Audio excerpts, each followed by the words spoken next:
It's Wednesday night, and you know what that means. Tell them, Canada Dry.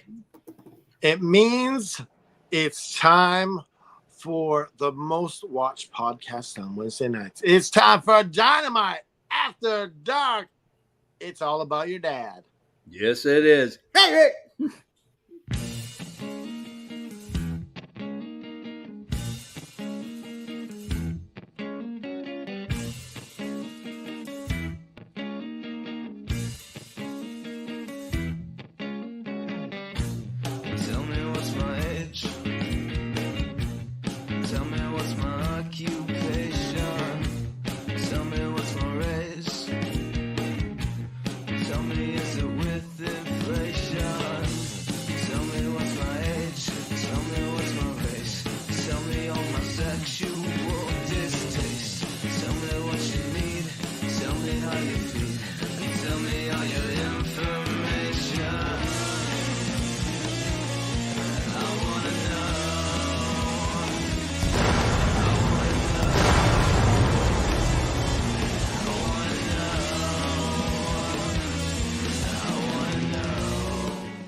Kabooey! Good evening and welcome to this week's edition of Dynamite After Dark. I am, of course, the one and only, the man with so much soul, and it's got a glow. It's the JFB, James from Boston.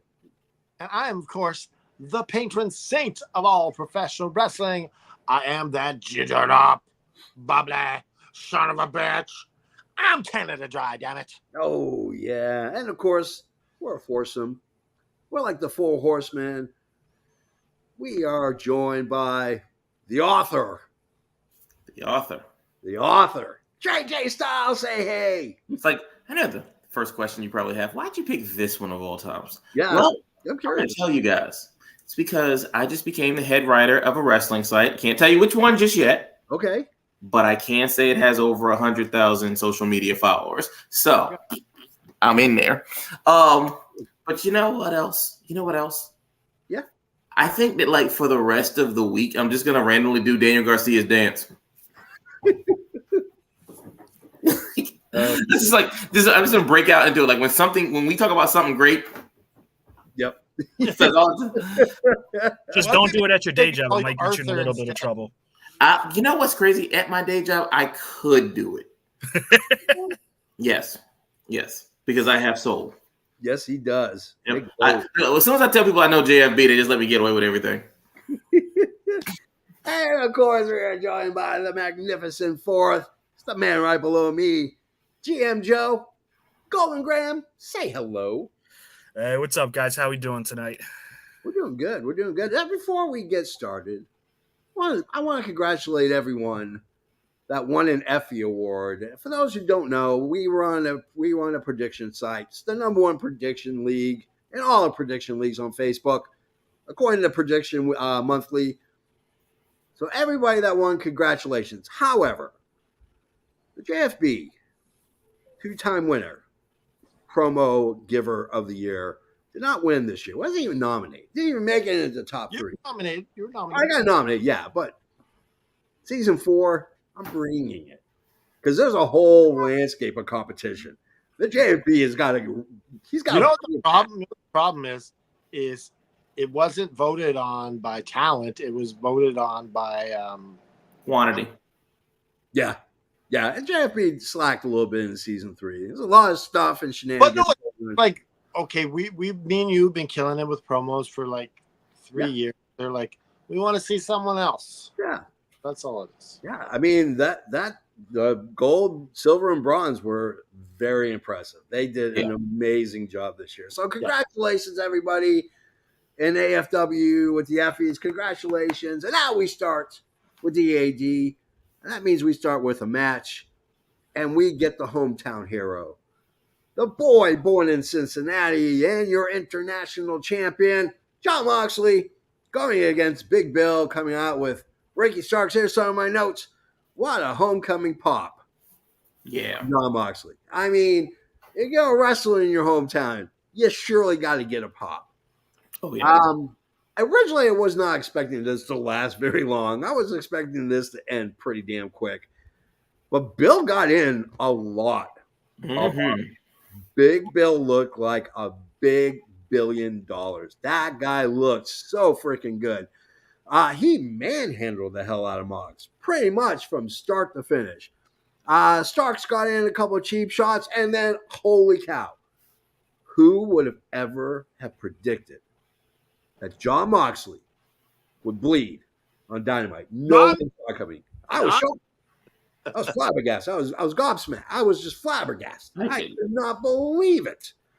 I didn't know that in the year of a merger between a MMA company and a wrestling company, that Jon Moxley was still going to bleed. Like, I don't know. I feel like we were all shocked. Yeah, absolutely. It was weird seeing Mox getting more than what he gave. During picture-in-picture, anybody else see Big Bill sashay around and blow out a kiss? What the hell was that about? Like, that made no sense. It was not on character for Big Bill, but it just threw me for a loop. Hammer elbows, the cutter, Mox is fighting Danielson, arrives to even up the scores and even up the numbers. Awesome submission by Mox. Shenanigans abound. Claudio comes out. I was kind of surprised, though, when Claudio came out, that Eddie Kingston didn't come out in some way, shape, or fashion. But I digress. Canada Dry, you go first, my friend. Go right ahead with the first match of the night. I really enjoyed this match, and I love that it put Big Bill in a better starring role. Yeah. I enjoyed the fisticuffs with Bryan Danielson and Ricky Starks. But I didn't like the finisher. Okay. I think the finisher of this match, it was just like out of nowhere. You're tapping to like a head scissors. It just felt it felt weak. I think they came up with a better ending to that match. I agree. Let's talk to the author, Trey J. Styles. Your thoughts, first match of the night. I was impressed that the BCC was able to pull off a face roll. And I get that Moxley was home, so that's, of course, hometown pop. But, I mean, they really laid it on with the face kind of like inches, even like giving Claudio kind of like the struggle lift that faces do. I'm always glad to see Ricky Starks, because Ricky Starks, especially in what he's doing right now, Ricky Starks needs to be featured. Yeah. Ricky Starks, to me, has eclipsed no less than 3 of the pillars. Yeah. So, I just feel like, you have a guy like that's going to be, he's young enough, he's good enough, and he makes other people around him credible. Yeah. Like Big Bill was garbage. Yeah. Going, before he got up with Ricky Starks. This match would have been over in like 1 minute 48 seconds. But with Ricky, we get an extra 10. Yeah. So I was happy that I like this. I was way at my expectations were incredibly low for this, and I'm glad that I was wrong. Yeah. GM Joe, lay it on us, brother. First match of the night. Yeah, it was a good match to open the show with. Like you said, the hometown boy gets the pop as usual. I was sitting here thinking this class, I was like, it seems like BCC is just going to be like the tweener faction now. Mm-hmm. They can be heels if you need them to. They can be faces if you need them to. Yeah. And that works because Danielson's basically been a tweener since the day he stepped foot into AEW. Yeah. Yeah. And Moxley can do it. Claudio clearly can do it. Like, he's good at either. Yeah. We'll just see how Wheeler handles being able to float back and forth between the two. Yeah. It should be interesting. Whose opinion I really want to hear? He goes by PCB. No, not the drug, my friend. We're talking about Professor Caleb Bain. Professor Caleb Bain, are you there? Yes, I am. Hey! PCB. What y'all may not know is that PCB stands for Pounds Competitors Brutally. Yeah. That's my guy right there.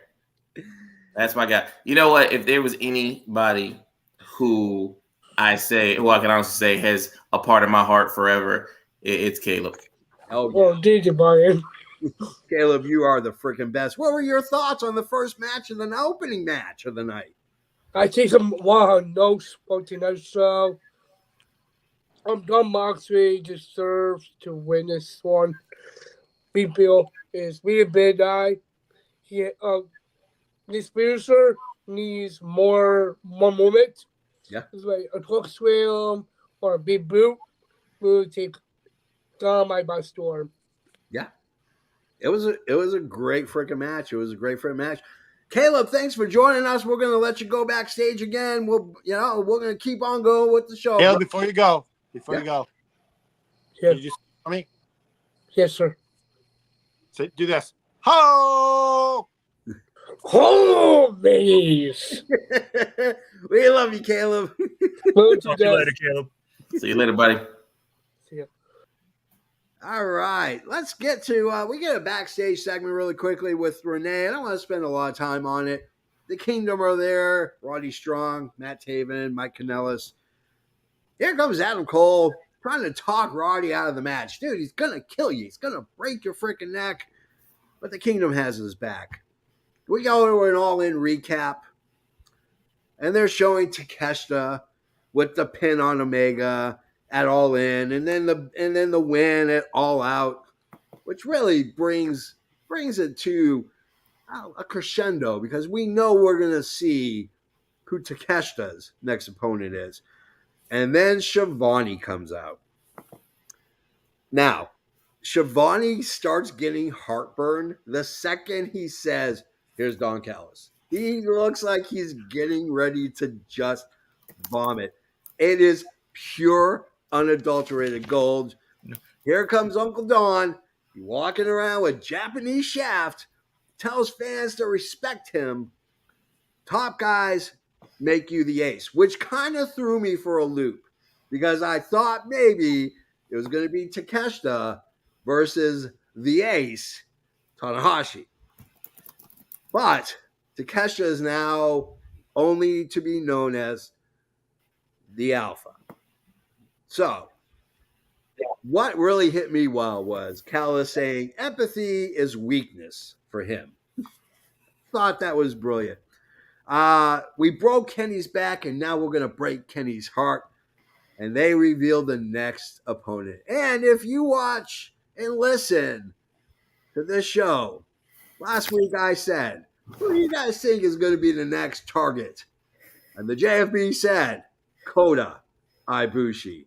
And by God, that JFB got it right. It was Kota Ibushi. Yeah, I did. I got it right.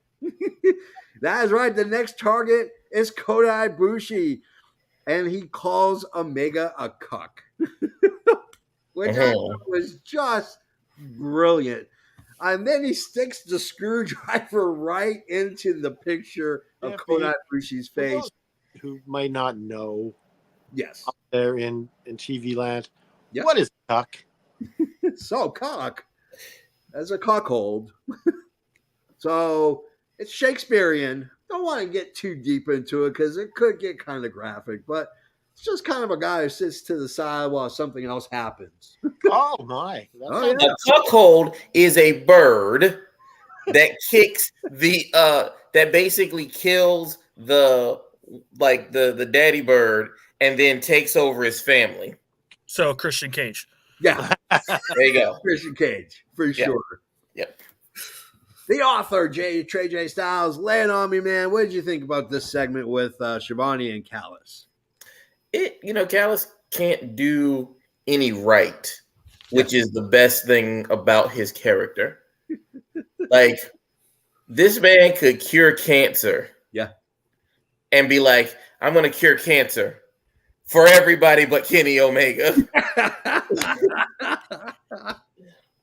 This man can say, I'm giving $1 million to every AEW fan. Yeah.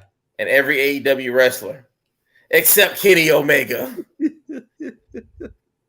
I mean, it's beautiful. And that picture was fantastic. I don't know who they have doing that artwork, but I have some enemies who I would like to now have immortalized in pictures like that. So. If anybody in internet land knows who's doing these paintings, let us know. Contact us at FN Podcast. Go on our Facebook page. Let us know so we can gift this. I don't remember his name, but he was mentioned on Sean Ross Sapp's podcast today on Fightful. So I'll go back and watch it. And he says he knows the person who was doing the paintings. Oh, so good. That's what I need to stress it. Yeah, I got a van with no windows that needs like a nice, just beautiful airbrush.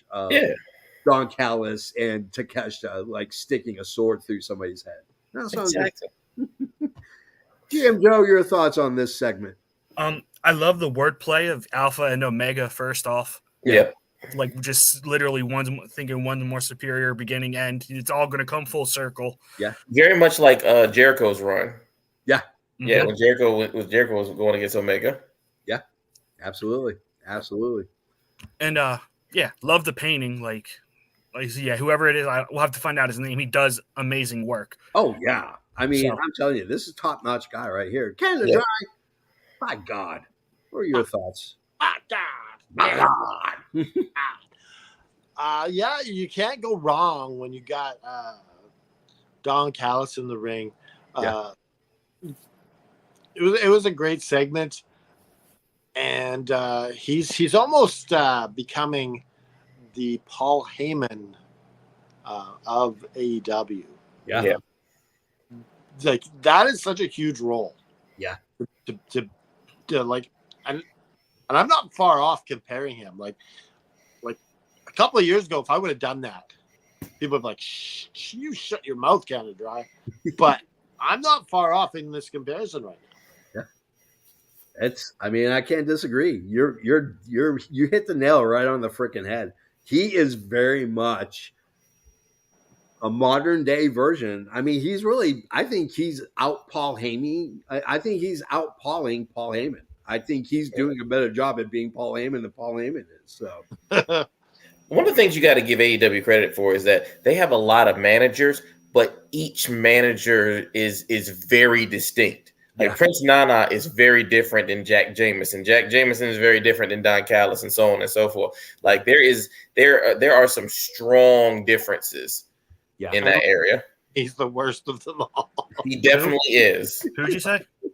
Mark Sterling. Yeah. Oh yeah. Oh God! And the fact that Jade's back and he's still attached to her just makes me kind of ill. She needs to just powerbomb him through the ramp, like the way Taz did against Bam Bam Bigelow in ECW. Who else would he have? He still has the. He still got the varsity athletes. Yeah, the varsity athletes. Like JB, that'd be like the perfect way to like turn her fully face. Yeah, that's what they should have did. They should have had her come out and be like, "You're the one who issued this second open challenge. You cost me my title," and then just had her powerbomb him. Yeah, exactly. That's what I'm saying. I mean, great minds think alike, my friend. Let's go to Scoops. He's with the BCC in the back. They love competition. That's what thank God Danielson got the stick on this and not Moxley or Claudio. Next week, it's going to be Danielson and Claudio Castagnoli versus Ricky Starks and Big Bill. Out comes the Lucha Brothers, Ray Phoenix, propping up and puffing out his chest, saying, "I'm going to beat you next week. I'm going to beat you next week." And then in comes Eddie Kingston. They just, no shenanigans. They just stare the hell out of each other. And then Eddie Kingston says, "Next week, bro. Next week." Oh, touch my soul. Because this is going to be one hell of a match next week. Mm-hmm. We get Renee with Hook. Orange Cassidy comes out and then mentions that he's just so tired. Mentions, congratulations to Hook for winning the FTW belt. Congratulations. I see you don't have any tape on you. You're in good shape. You're not falling apart. I'm just tired. I love this direction that Orange Cassidy is going. They basically just used and abused him for like 4 months straight. And it's just, I like how they're playing this out. And let's jump to our second match. Second match of the night. It should have been a way better match, but I digress. Toni Storm, absolutely I'm going to start calling her Tony Bonker Storm.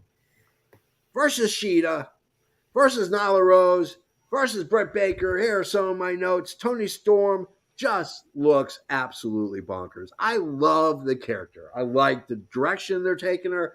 I like that she's all in. She's 100% pedal to the metal with this character. It's good to see Nyla Rose back. It was really good to see Nyla back. But what did she do to earn this match? She just like, okay. And she's lost a bunch of other title matches is what she's done. Yeah. Just throw her in. Yeah. Okay, get it. Toni Storm struggling with her robe, I thought was quite humorous. She was struggling to get it off. Nyla Rose actually looked pretty good in this match. She got a couple of really good offensive moves in. Storm steals the hell out of this. And then she and Baker get into it and start beating, and they start punching and going after each other. Golden Graham, your turn, my friend. Match number 2. Lay it on us, brother. It was okay. I'm ready for this to spin off to a Sheeta and Baker feud. They've been teasing this for feels like forever now. Yeah. I don't understand why Sheeta's mad. It's a fatal 4-way. Why are you mad that Britt's trying to win? You would have did the same thing. Yeah. It's so weird. Yeah. I'm ready for a heel turn from Sheeta. That's what I want. Yeah. I agree. Getting it dry. What are your thoughts, my friend? Yeah, it was entertaining, but it could have been better. Yeah. I think the 4-way was a little too much. You could have maybe got rid of Nyla Rose in this because it didn't make sense for her to be in. So maybe a 3-way would have been better. Yeah. But I think it was an entertaining match. I agree with Joseph Graham there with her getting mad after. They could have done something to make her mad, after the match. I don't know. I agree with you, JFB. Toni Storm, she doesn't need a belt. She just needs to keep doing this. This is classic wrestling character, getting yourself over just by being creative. Yeah, absolutely. Trey J, lay it on us, brother. Man, we are living in the greatest timeline of Toni Storm. Yeah. Seriously, we are there are countless other universes right now where Toni Storm, Toni Storm is still on SmackDown jobbing to Charlotte. Definitely Charlotte. We're past Charlotte. She's probably jobbing to Piper Niven at this point. Yeah. But we are getting the literal best Toni Storm ever. Yeah. We're still there's a timeline. Because I can see these things. Yeah. There's a timeline where Thunder Rosa is still the AEW Women's World Champion. Yeah. And her and Toni are still friends. Yeah. There's a timeline where Jamie Hayter, just I don't know. Never really got that point. Doesn't have a vet. Exactly. And it's just and we're just, and those other timelines are just missing out on what quite possibly is the greatest Toni Storm ever. Yeah. I agree. Earth One always has the best. If she say tits up one more time, I'm going to put that as my ringtone. I want a tits up Toni Storm shirt. That would be hilarious. Chin up, tits out. Watch out for the feet. So I got a question for you guys. That's sort of off the top of my head. That's the shirt right there. Yeah. Is Toni the best defection from WWE to AEW, overall? Do you think? Not including Moxley, who was there from the beginning. I'm talking in the people who left after AEW was established. No, I think that's still Brian Danielson. Yeah, I think it's. But I'll say this: I think Toni Storm is a close, and I mean a skosh closer. Saraya's up there too. About to say, Saraya might have the edge on that one as far as the women's division. Yeah. Well, Gran Torino thinks it's Swerve, so we all know he's Swerve's house. Renee's in the back with, speaking of Saraya, she's backstage with Saraya and Ruby Ruby has no green here. What's up with that? What's going on with that? Why is there no green here? What's up with that? I'm unhappy with that. Let's get to what may very well be the best promo or the best segment to promote a match. They sex gods come out, and we get Jericho. I love Jericho's sparkly boots. I want to buy a pair. And if not, I'm going to find a pair of just regular boots. I'm going to bedazzle the hell out of them because I think every guy with long flowing hair, strung around, shirt wide open, should have sparkly boots. And by God, I'm going to sell them on ProWrestlingTees.com/F and Wrestling. I thought you said you was going to get long hair, JFB. Oh, I'm going to get long hair. Give me a wig, but yeah, I'm going to take that Nutrafol, and that shit's just going to start growing out like crazy. You need one of those old gold dust wigs. Yes. Get feathered and everything. I like it. Jericho starts off with the stick. He plays the package of their friendship, kind of devolving into a little bit more competitiveness. Sammy admits he doesn't know the lyrics to Judas, although, he's trying and he's learning. Because you keep saying off key.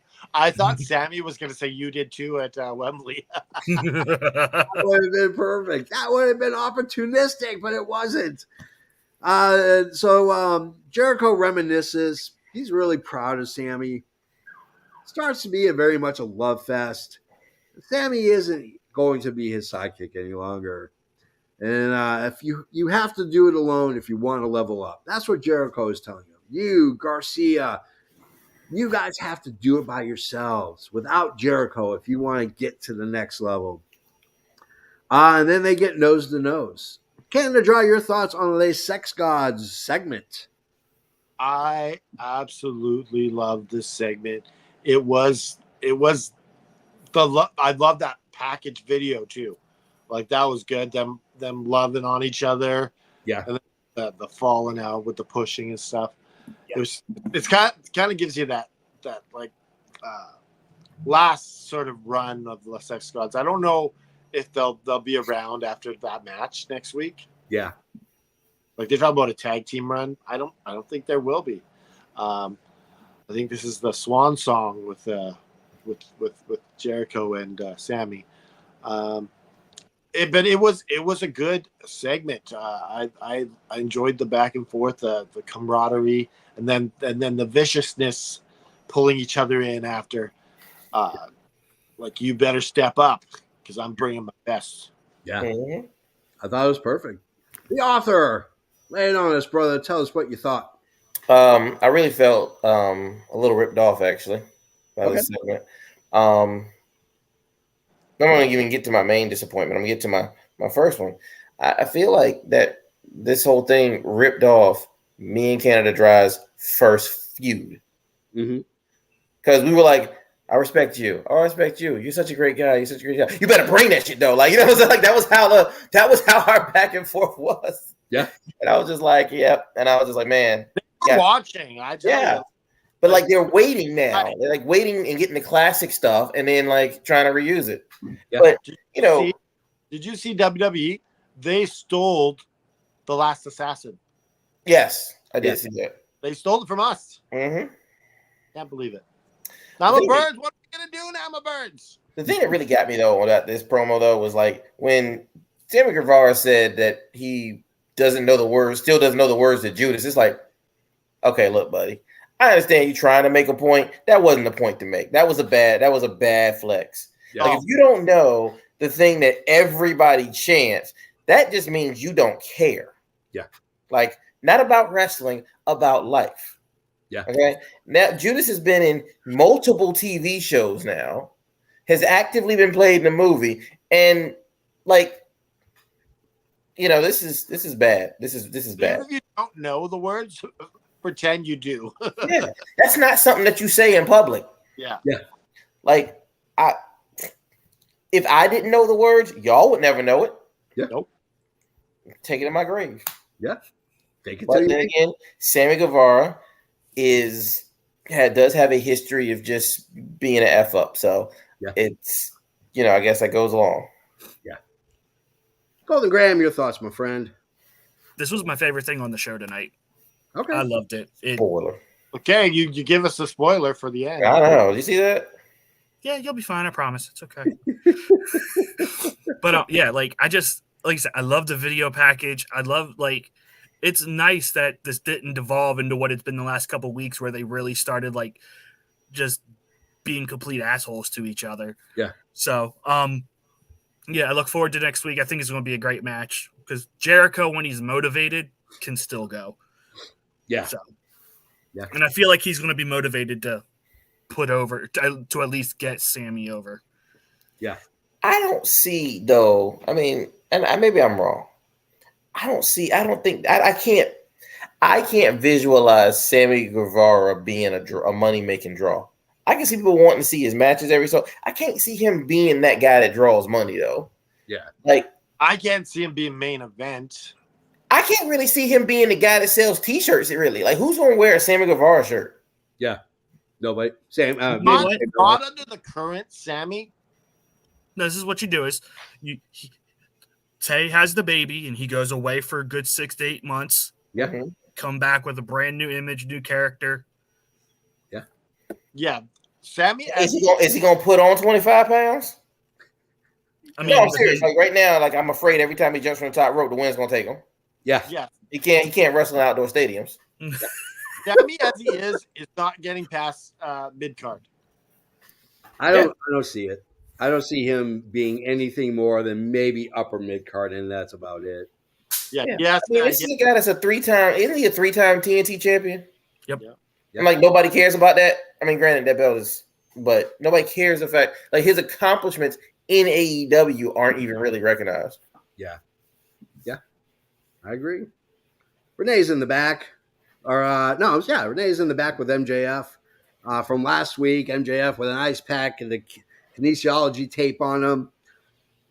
And MJF is kind of psyched that he does not have to travel to Cincinnati for next week. He calls Roddy a wet blanket. And he's going to choke out Samoa Joe.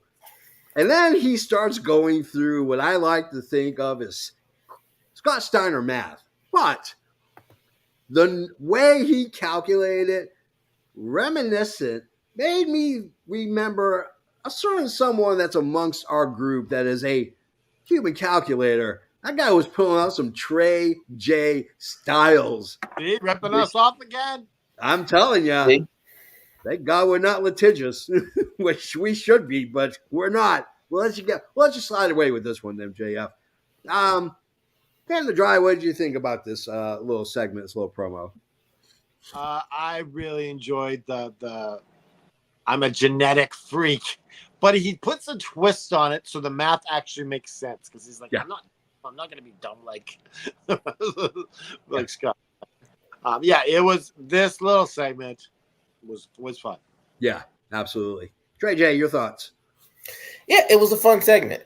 Yeah, it did exactly what it needed to do. It hit a touch of wrestling nostalgia, and it's funny because Samoa Joe was the target of that original promo, so here it goes again.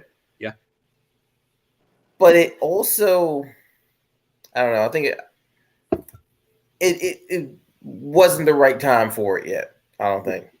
Okay. And I think that goes to like the whole rest of this show. So we can talk about that like a little bit later. But I just feel like it wasn't the right time for it. I mean, you got this brand new pay-per-view you need to get over, but you're gonna never mind. You're foreshadowing the wrong match. Yeah. I agree. GM Joe? Yeah, I enjoyed this segment. I was laughing. Adam Cole sold it even more, like just to see his attitude flip when he goes from talking about Roddy to talking about Samoa Joe. Yeah. Like that was great. But my favorite line was after. Because I think I don't know who it was. Someone on commentary was like, "Oh, I think that math came from the University of Michigan." Yeah. It's a good call out to Scott Steiner. That's for sure. I think it was Taz who said it was from University of Michigan. And also, I'm curious as to how many takes it took because MJF delivered that promo so well, like it was like flawless. Whereas, like if you go back and watch the original one with Steiner, like he's stumbling through his words and everything. Like that's just how he talks. That's just how he talks. Yeah, that's true. Yeah. He talks like he got a bet. It's like a mouthful of marbles.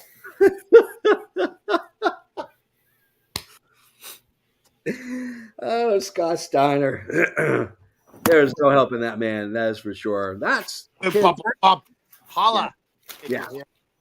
Now I'll say this: if you really want to learn, he's gonna. Yo, you have to learn me. Why do you have so many marbles? Because it's like for the Royal Rumble. Yeah. Oh, okay. It's how I predict my winners. Kids, if you really want to know how in the hell am I going to be able to cut a promo and still know math? There's one way to do it, and one way only. And that is going to a wrestling school. Now, you can go to any wrestling school that you want to, but you don't really want to. There's one specific wrestling school you want to go to. And in fact, we talked about it ad nauseum. I'd rather show you than tell you. And that is why I'm going to give you Fight the World Pro Wrestling. Here we go. Determination, perseverance. These are the qualities that make a champion. Do you have what it takes to be the next wrestling superstar? Are you ready to turn your dreams into a reality? At Fight the World Wrestling's World Wrestling Academy, we can help you become the champion you were meant to be. Our world travel trainers, Brian Idol and Natalia Markova, are well-known industry professionals with years of experience in the world of wrestling. From the basics to advanced techniques, they are dedicated to help give you the tools that you need to succeed in the ring. Our training program is tailored to challenge you, push you to your limits, and help you discover your full potential. Come join our diverse group of talent. Join us at Fight the World Wrestling's World Wrestling Academy and make your dream a reality. Visit our website or contact us to learn more and start your journey to the top today. Of course, $250 a month. Yeah, $250 a month. Drive Uber, deliver pizza, do whatever you need to do. It's just outside of Tampa. It's not that far from Tampa, so get a nice apartment. Go learn from the best. Learn how to cut promos. Learn how to compete and be able to become a professional wrestler. Now let's get to match number 3. By God, we're talking Brian Cage versus Hangman Page. Here's some of my notes. Brian Cage, man, they were showing the package of their previous 2 matches, and I have to say this: Brian Cage is cut way better than he was a couple years ago, because that brother is just ripped at this point. Thank God, I say this now, but thank God we don't have to hear a Hangman Page promo. I digress. Page Knight, right out of the corner, going right after Cage. Great back and forth, but Brian Cage dictated this match. That man laid out the offense, laid out the pace, laid out how it was going to go. Really is a freaking beast. I liked Adam Page with the 619, and then looked and said, "It's the first time I've ever done this." It needs to be the last time he ever does it too. Yeah, probably. Yeah, because it did not look good at all. It looked clunky as hell. Maybe if he went to ftwprowrestling.com they would have taught him how to do the 619. Here comes Swerve. He distracts Page, and Cage is killing it. Cage misses the moonsault. Good inside cradle by Page. Swerve is not happy at all. And then someone gave Hangman Page the stick. And finally we get a witty comment from Hangman Page. We reminiscing and basically calling out Prince Nana's crown as the Burger King ass crown, which I thought was just brilliant. It was so good to finally hear Hangman Page say something witty and smart. Page stupider than Swerve Strickland says he's as stupid as the Cincinnati education system. He called him a turd. He called him a turd. Like, no, they're gonna wrestle at Wrestle Dream. Then Nana starts doing this crazy dance, and the Young Bucks come out, of course, and they super kick Nana. But you skipped the part where Brian Cage attacked. Yeah, absolutely. So let's go with GM Joe, greatest GM hero. Laying on this, man. What were your thoughts on this third match of the night? Oh, I love this match. It was fun. Like, it was nonstop action. I love Prince Nana and his stupid dance. Like, it gets me every time. I love it. Yeah. Especially at the end where he's like sitting there doing it and there's no music. I'm like, Nana, what are you doing? Like, it's like he's in his own world and it doesn't matter who's watching or what's going on. Yeah. Yep. Absolutely. Kind of dry. I know you got that lucky lottery scratcher. You won a couple $100,000. Tell us what you thought about the third match. Yeah. Were you referring to My Name is Earl? Yeah. Okay. So, yeah, you got the Young Bucks interfering at the end. You got a Hangman Page. You got Swerve. You got Brian Cage. You got Prince Nana. I just want to say that the good guys are actually Cage, Swerve, and Prince Nana. Yeah. No, they're not. They're actually the good guys. No, they're not. No, they're not. They're the bad guys. How do you figure they're the good guys? Just because you like them and you don't like the Bucks doesn't make them good guys. Whoa. Don't put words in my mouth, Mr. Golden Graham. Ooh. I'm not saying anything bad about Hangman or the Bucks. I will. I'm saying that Swerve and Cage and Prince Nana deserve some victories. Yeah. And I think people don't want to have Hangman Page and the Bucks go over again. It's just we need Swerve, Cage to pick up some W's because that's how you build stars. You need to get some W's. Yeah. I honestly thought that once Swerve came out that Cage was going to win this. I thought I was cheering for it because I as you know, big fans of Cage because we're still trying to get him on the show when he has time. Yeah. And when AEW lets him, yeah. like I think they're the ones holding him back from coming on the show, to be honest. Well, we're gonna, Tony Khan obviously is a viewer of the show, and the only thing I can say to Tony Khan is simply this: you are just a stupid, naive, silly little goof.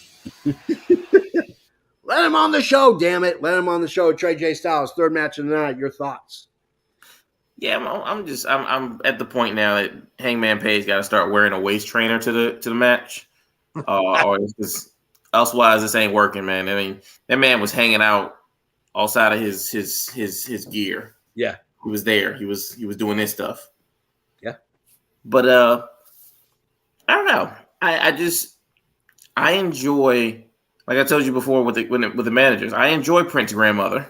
Yeah, because it's like it's different. I mean, the Bucks do come across like the bad guy because they kicked the guy. They kicked a person that was like half their size. Yeah. Like, hey, see, Joseph Graham. Yeah, like Canada Dry was right. Not that one. No, he's not. He's the mastermind sitting there.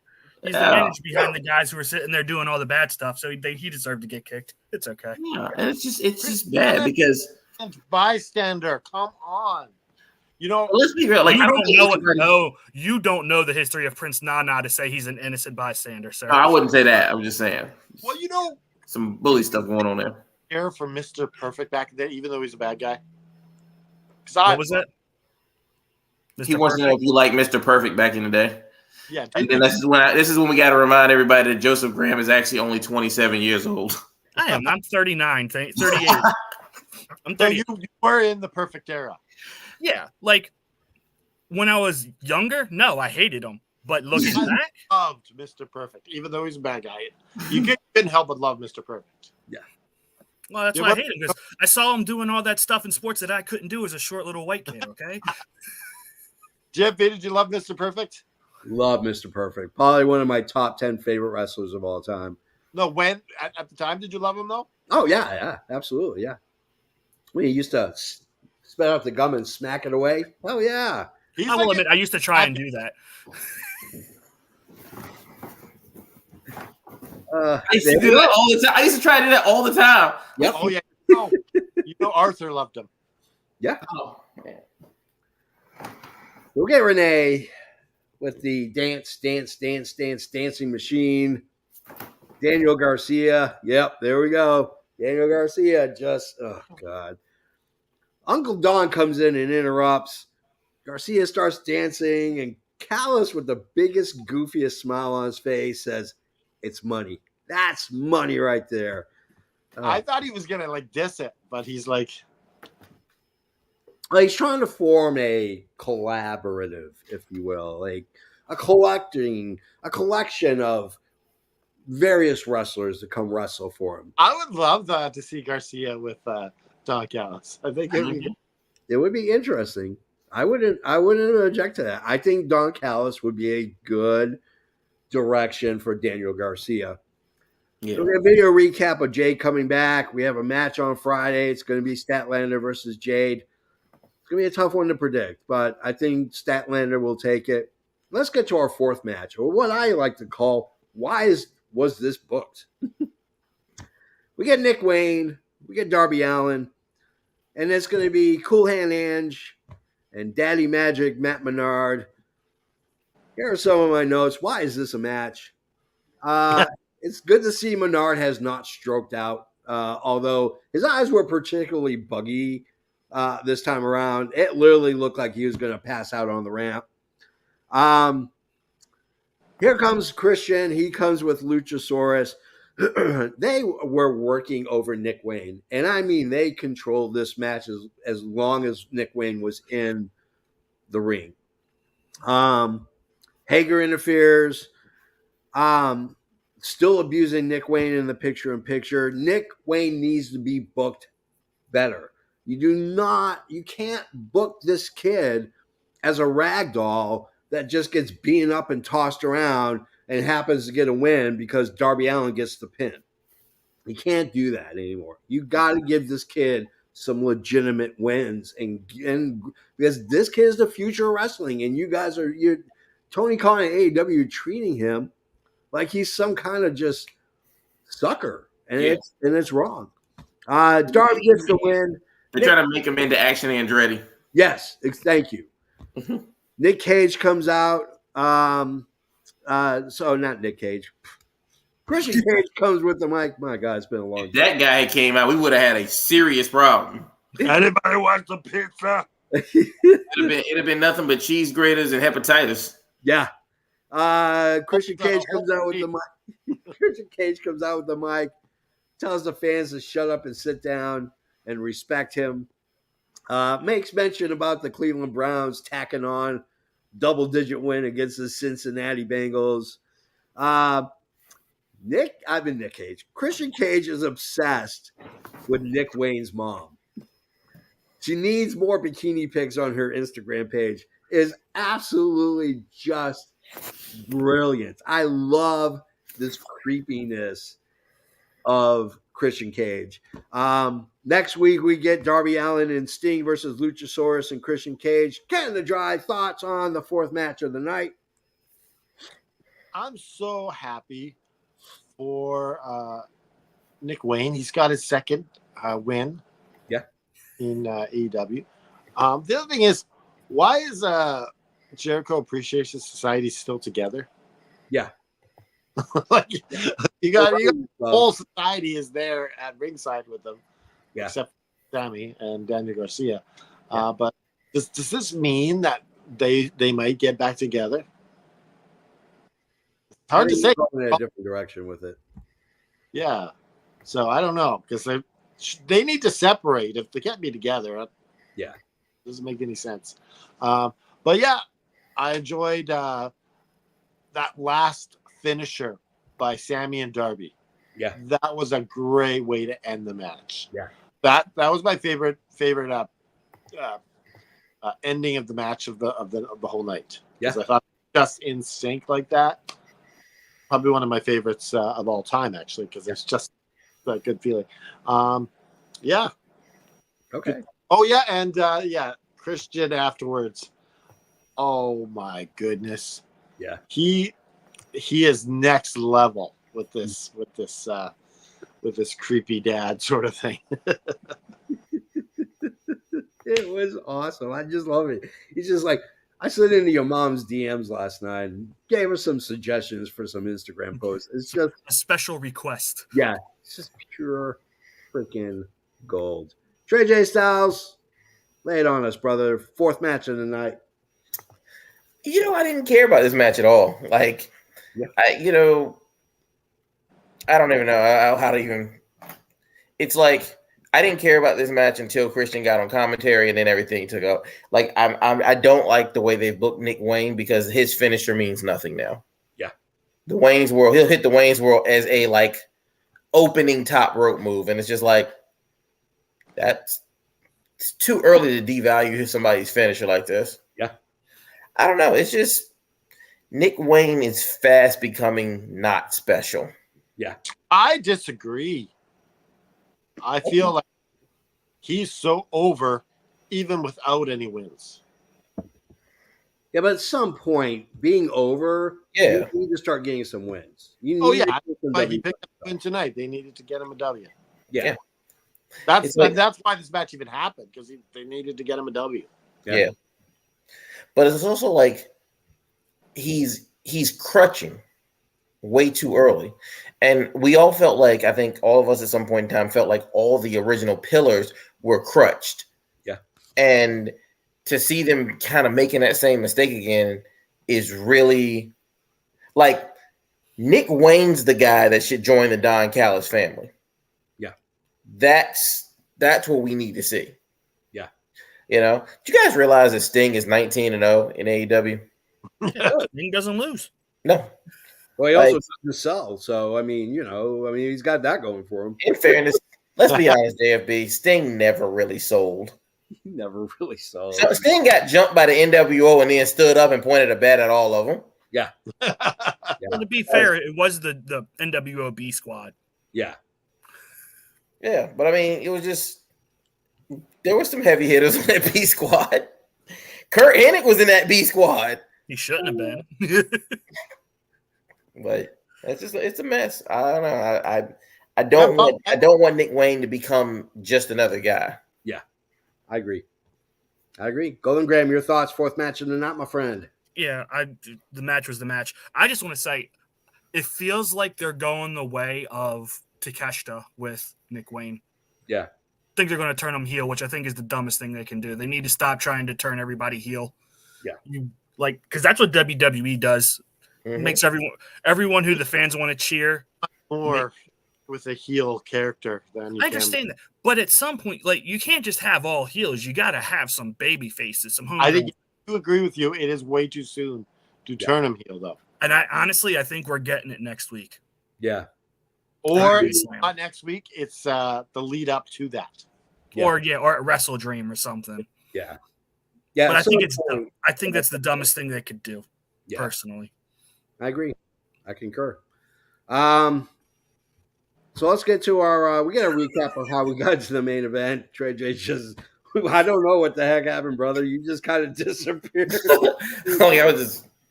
He went you know what he did? He went into the multiverse and went to Earth 8 to watch Tony Storm job out to Tiffany Stratton. He did. He went to go eat some marbles, and it's like, okay. That's not what happened, JFB. I'm trying to tell you. Like, in this one, Ruby Soho is the one that's having the breakdown. And it was I don't know how to feel. Yeah. Because she sucks at everything. Ruby Soho. You'll never catch me in any profession saying that my way to win something is called no future. Yeah. Never gonna happen. AEW. Oh my God, we get to the 5th match. It's the Messiah of the Backbreaker. We're talking Roddy Strong versus Samoa Joe. Here are some of my notes. I really was having a feeling that this was going to somehow end in shenanigans, which would result in a 3-way match at Grand Slam between Roderick Strong, Samoa Joe, and Maxwell Friedman. But didn't turn out that way. This is going to be awesome. Taz calling Samoa Joe heavy chopper. Love Taz on commentary, my God. Joe is just controlling this match left and right. Absolute wrecking ball. I mean, he is putting a beating on Roderick Strong during the picture-in-picture. Great power slam by Joe. Gives him the coquina clutch. And the match ends with about 8 minutes left of the show. He puts him in the coquina clutch. He gets the win. We have an official match at Grand Slam. It is going to be Samoa Joe. It will be Maxwell Jacob Friedman. They will be competing for the Triple B. And then Joe gets on the stick and talks about his prophecy. His prophecy has come true. He is going to take everything from MJF. Everything that MJF has, he's taking it. Roddy is arguing with, it looked like he was arguing with the Kingdom, and all of a sudden he falls on the ground when Adam Cole comes out. As if Adam Cole is this magical wizard that just points at someone and your neck seizes up and you flop down on the ground and you got to get a neck brace. And so Adam Cole starts arguing with the Kingdom as they start stretching out Roderick Strong. And then Joe comes out and gives Adam Cole the coquina clutch, chokes him out, and lets him down. And Joe gives the most vicious, vile look I've ever seen. And then does a weird pose and then leaves. And that's how we end the show. Now, Cannon Dry, you go first. Make sense of this for me, please. Yeah, this was a good match. I enjoyed it. Yeah. I thought that Roderick Strong got some good moves in. I liked the part where he was about to get the muscle buster. Mm-hmm. And he gets out of it because of the distraction by the Kingdom. And all of a sudden he's on the offense and he almost wins. Yeah. This to me was the highlight of the match for me. But after that, it kind of was like, it's not that great of a match. It's good, but it's not like great. Yeah. Like, so I was surprised with the antics there at the end, and I like where they're going with it. And I think it's going to lead us to an Adam Cole versus Roderick Strong match. Somewhere down the line, we're going to get Adam Cole. I mean, they've done it for years in Ring of Honor. Might as well bring that same game and that same band right back to AEW. Trey J. Styles, you go next, my friend. Lay it on us, brother. The wrong kid, Dad. Y'all know whenever like the match ends in a way like this, it's like the wrong kid, Dad. Like this was Roderick's match to win. Yeah. Yeah. You have a whole pay-per-view coming up at the end of the month. Yeah. Right?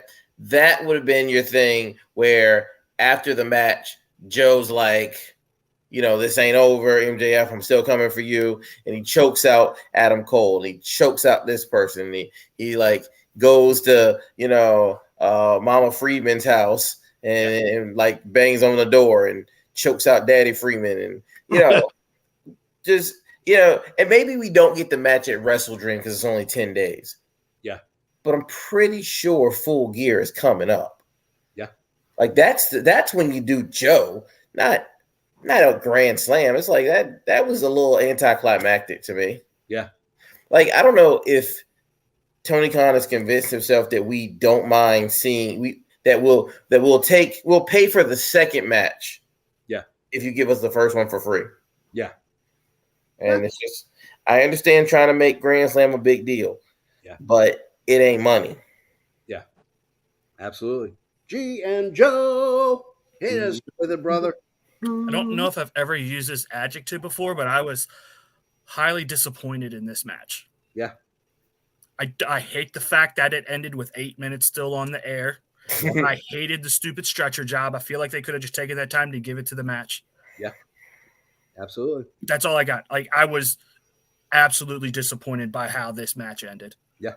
Because of the shortness. So. Well, this main event has been brought to you by Kill City Cup. If you don't know what Kill City Cup is, you can look below in the notes. We have a link. But instead of talking about it, why don't I just show you just a snippet of what Kill City Cup is really all about? Well, Welcome to the Kill City Cup.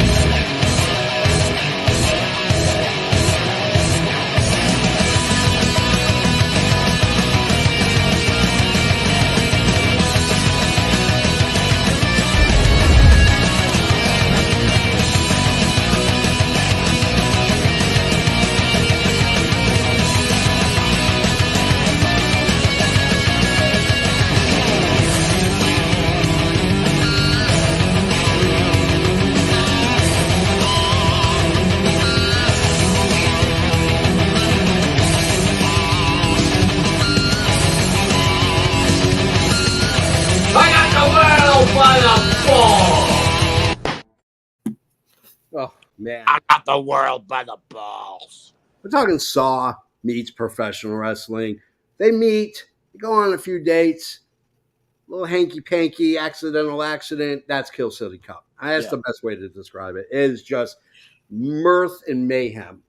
So we are at the end of the show, which means we have we have the Kill City Cup on Sunday. We're going to talk behind the scenes. Yeah. Luke Roberts.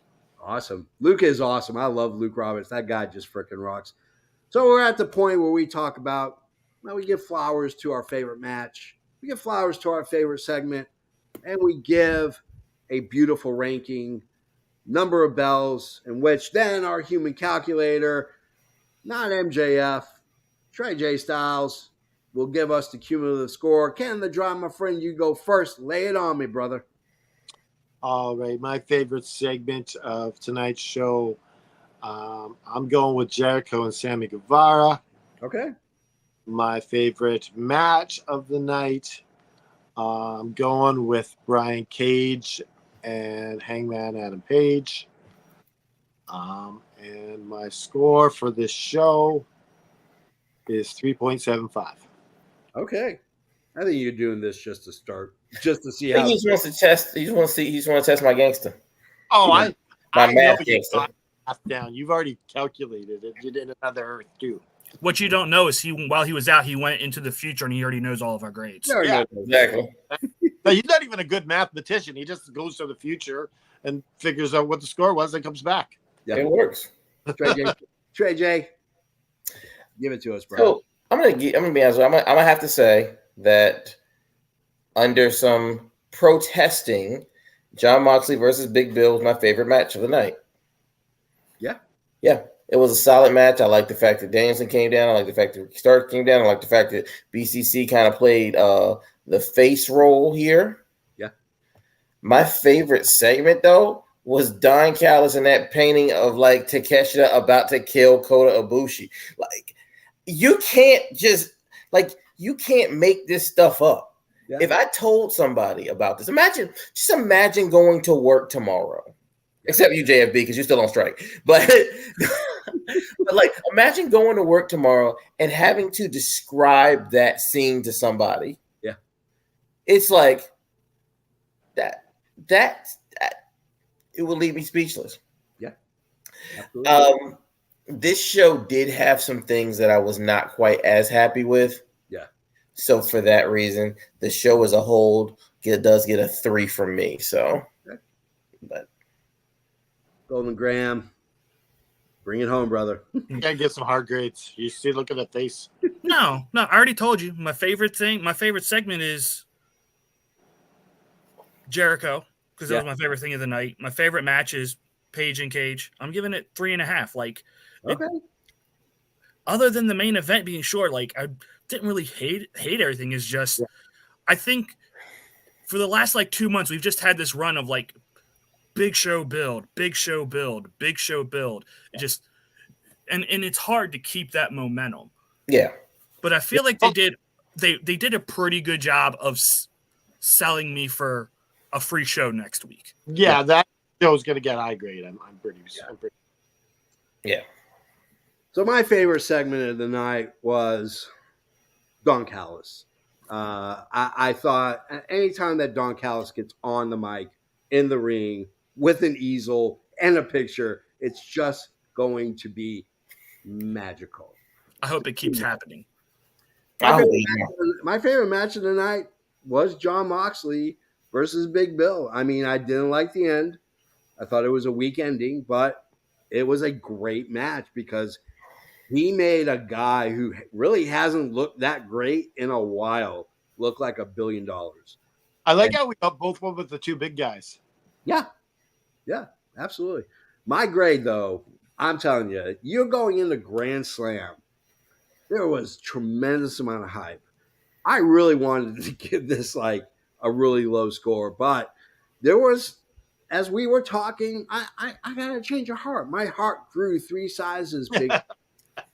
That's why I'm going to give it a 3. It just, when you get big shows and big pay-per-views, put it all out there. Give us something and salivate us and make us want to watch next week. That's all I'm asking, Tony Khan. I know you're watching Yes OB. I think that main event really hurt. That killed it. Yeah, absolutely. So, Scott Steiner math, get out the MJF calculator. What is our cumulative score?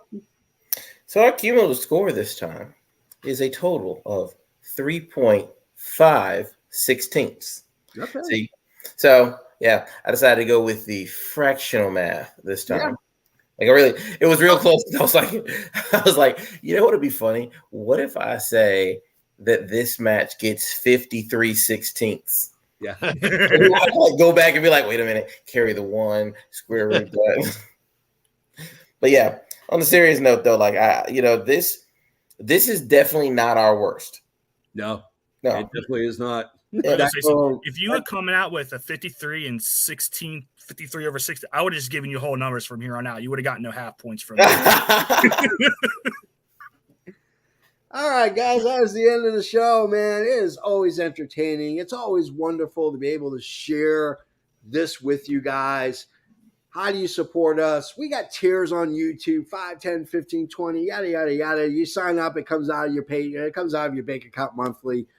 You want to give us a big chunk of change, Big Shiny Matrix at hotmail.com, which is right below in the description. That's our PayPal account. You can send us anything you want, except for fruitcake and a fried goose. We don't want that. We want cold hard cash. There's Natalia Markova or Luke Roberts. It's not going to come on, or Brian Cage is not going to come on our show because we're going to give him a goose. No. It's ridiculous. Well, Luke might. Yeah, Luke might. But if you want to show the world some support, well, there's only one way you can do it, and that's by wearing a shirt. And Canada Dry is wearing one. Show us what you're wearing, my friend. That's right, the effing wrestling Kool-Aid shirt. Cults. Yeah. Fakes taste so good, they cover the taste of poison. Yeah, they do, my friend. Now, of course, you can get the original effing finger shirt. You can go ahead and get the all effing wrestling shirt. How do you do that? ProWrestlingTees.com/effing wrestling. Now, if you like old school wrestling, yeah, we do have a great shirt. The Sharpshooter action shirt is out. It is ready. It is freaking amazing. It is freaking awesome. Now, if you like old school wrestling, like we all do, because when we were young little chaps, bunch of little kids practicing wrestling moves in the mattress in the backyard, we emulated our heroes. We used to drop kick with pillows. We hold the pillows and practice drop. There you go. And you pay respect. You pay homage. You give out flowers to those that have come before us. And one of them, of course, had a show called The Flower Shop. That's Adrian Adonis. The adorable Adrian Adonis tee, only available at ProWrestlingTees.com/Adrian Adonis, where you can get all your Adrian Adonis. JFB. Yeah. You just inspired me. Okay. The next Adrian Adonis shirt. Yeah. Drum roll, please. The Flower Shop. Yeah. Woohoo! Need the Flower Shop shirt. We do need a Flower Shop shirt. So, with that being said, Canada Dry, you have anything? Well, you know what? On behalf of Canada Dry, Trey J. Styles, the Multiverse Surfer, the GM Joe, the Golden Grandma, and the JFB. And Trey J. Styles, do you want to give the inspirational speech of the night? Oh, I was waiting for this. Ha! This is better than the Bobby Fish joke of the day. Hell yeah. Most of you guys haven't realized that the key to life is to be better than you were the day before.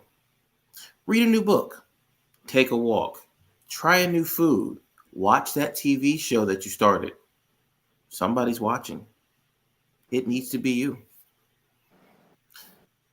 But above all else, the best way to make sure that you're a better you is to just keep fighting. Damn right. Yeah. Let's play the outro, just for the hell of it.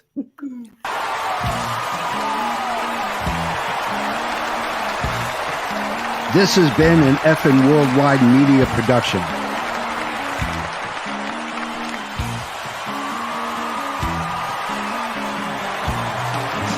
You can find us on all social media platforms like Facebook, Twitter, and others.